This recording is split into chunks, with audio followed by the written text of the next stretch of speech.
हम सभी घरों में रहते हैं और अधिकतर लोगों के जीवन का ये एक स्वप्न तो होता ही है कि हमारा अपना घर हो, है ना? और बड़ी अद्भुत बात तो ये है कि कुछ समय के पश्चात हम उस घर को विस्तृत करना चाहते हैं, उसका आकार बदलना चाहते हैं, उसकी रूपरेखा बदलना चाहते हैं, क्योंकि इसमें आनंद भी है। तनिक सोचिए, जब आपको घर का वास्तु बदलना हो, उसे और सुंदर बनाना हो, तो पुराने निर्माण को तोड़ना पड़ता है, उसे गिराना होता है, घर में तोड़फोड़ करनी पड़ती है, क्योंकि निर्माण के विज्ञान में टूटने का ज्ञान बहुत ही आवश्यक है।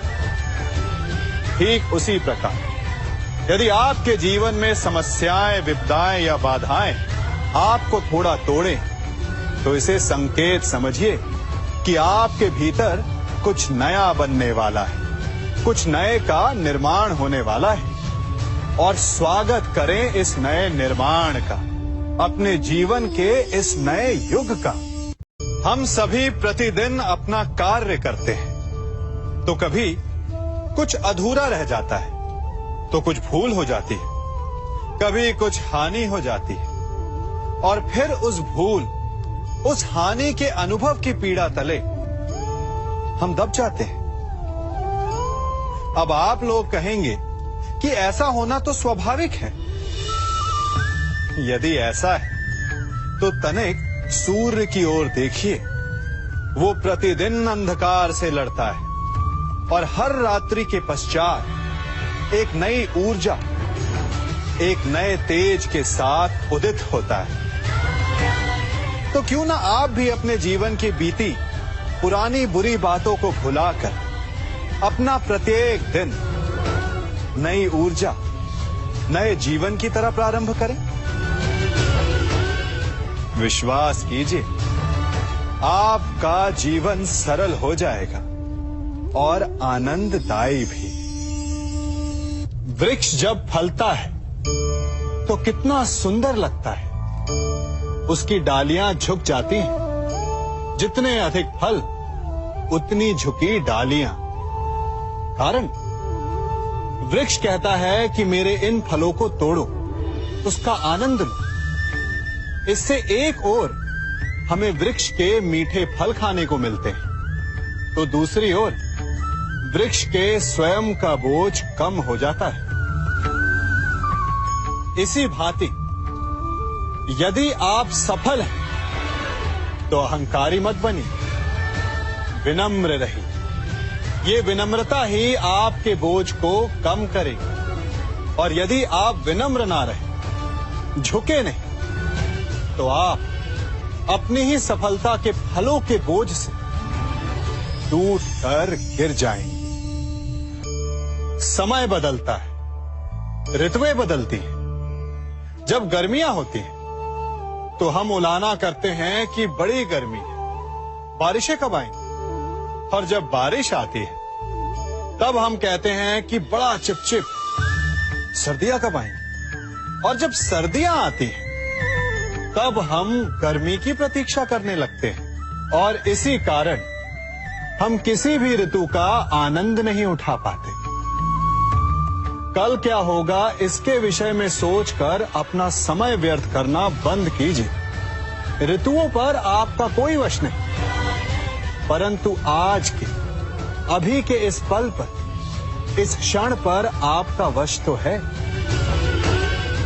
उसे जीना सीखिए, उसका आनंद उठाना सीखिए।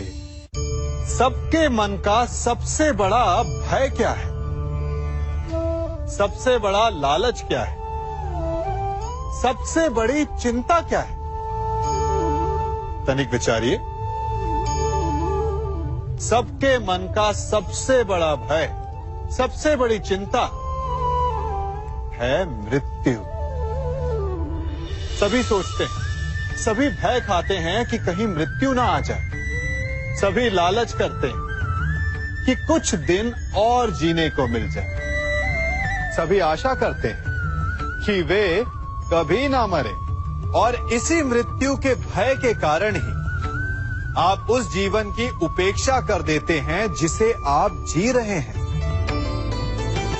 क्या कभी आपने सोचा कि आप मृत्यु से भयभीत क्यों होते हैं?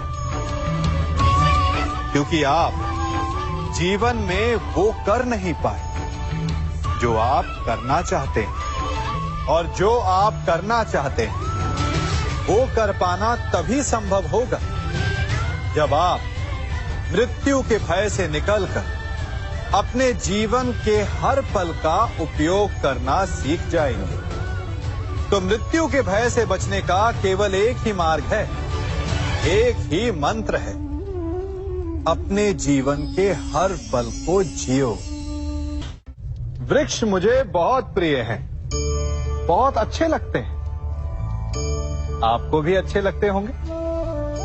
कारण ये है कि वो हमें छाया देते हैं, अपनी शीतलता देते हैं, शांति देते हैं। परंतु मुझे वृक्ष एक और कारण से अच्छे लगते हैं, और वो कारण है वो सीख जो एक वृक्ष हम सभी को देता है, और वो सीख है अमरता।